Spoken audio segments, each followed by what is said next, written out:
Nigeria. And the second election, like he was a pass. Babala nonsense. He passed the rigging. He passed corruption. Which kind of election be this? Babala nonsense. Babala nonsense. People no go vote. Them come get big numbers. Thousands to thousands. Millions to millions. Which kind of election be this?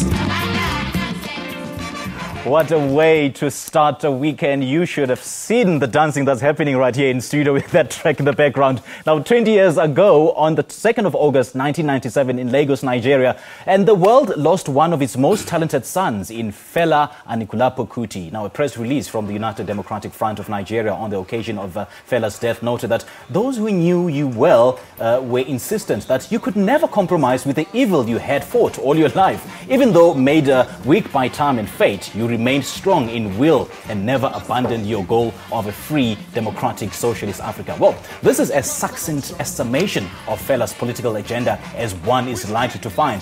If this does not capture and explain who this African giant, powerhouse, producer, arranger, musician and political radical is, well, we're not so sure what will. And we've decided to pay tribute to Kuti by inviting host of SAFM's The African Connection, Richard Nwamba, and with him is the founder of and CEO of African Perspective Publishing, Rose Francis. A very good morning to you too. Thank you so much for joining us. Thanks for inviting us. Indeed. Now I'm going to start with you. Who was Fela Kuti? Fela was a multi-instrumentalist, social activist, and someone who actually started a completely new musical genre called Afrobeat. Yeah.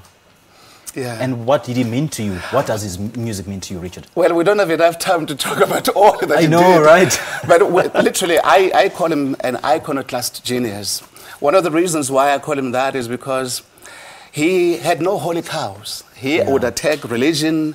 Whatever he felt it was wrong. I mean, this song that you just listened to, Teacher, Don't Teach Me Nonsense, which I'm going to play on SAFM this afternoon. If you listen to SAFM 104 to 107 from 1 to 3. From 1 to 3. From 1 to 3, okay. Yes. So it talks about what has been happening in Africa. The fact that this democracy, this Western democracy that we adopted, is not really that compatible with African politics. You know, he says people no go vote. They go get big numbers, millions to millions. You know, talking about rigged elections. That we've had so many elections in Africa, but especially the opposition would always say that the elections have been rigged. So literally, we would talk about all from the abuse of power by the military junta in Nigeria, but of course, by speaking in pidgin English, which is the language of the underclass, he made sure that his message would reach just about everybody, as opposed to speaking to the elites. You know, so I call him literally the Che Guevara of African music. In the sense that, just like Che Guevara, who came from a very privileged class, mind you, I mean, he could have chosen to live a life of ease, because his family was very wealthy. His two brothers and the sister were sent to the UK to study medicine and law.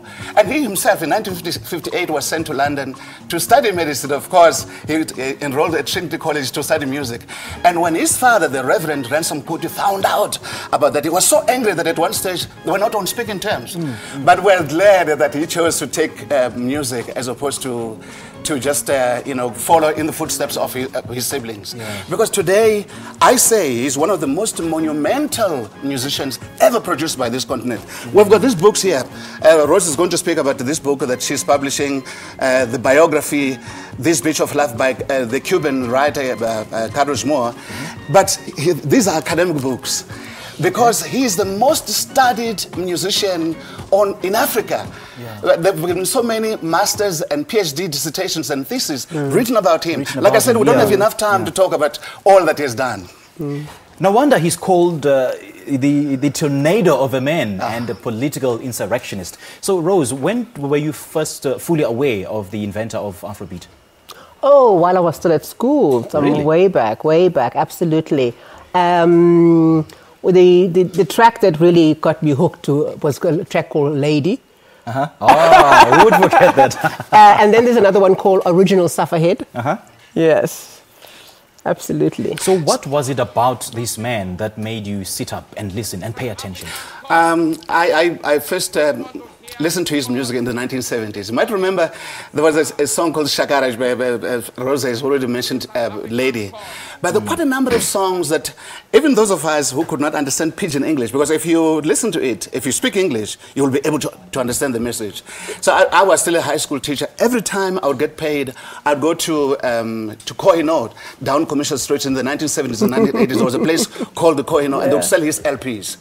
I remember buying MOP1, Movement of the People Political Statement Number 1, which was the political party that he founded in 1979 because at one stage he wanted to contest the elections to become one of the president of Nigeria. Of course, he was barred from doing that. And I'm glad I'm sure Nigerians would not have voted for someone who smoked marijuana more often than not. But the point is, when I heard this beat, which he invented with the help of Tony Allen, the drummer, called Afrobeat, it was go, go, go, go. No, the song that you're listening to now, and so on and so on, in Teacher This, I was hearing something unique, something that other Africans had never, and it takes a genius, mind you, to invent that kind of beat. The fact that you and I, all of us, are still talking about him 20 years after, it shows how not ephemerally or how monumental his music is, because normally music would not last that long. It would disappear after a short while, but we're still celebrating his music. I'm still listening to some new songs that I had not listened to him because he recorded more than 40 albums. So he was really a giant of African music. Like you said, we need a lifetime to talk about this guy. But we'll continue our conversation after the break. We'll take a short break now. Thank you. And there's helping us to pay tribute to producer, arranger, musician, political radical outlaw. Fela Kuti is the host of SAFM's The African Connection, Richard Nwamba. And with him, he's the founder and CEO of African Perspective Publishing, Rose Francis. And Kuti died in August, exactly 20 years ago. We'll definitely continue with our conversation after the break. Don't go away.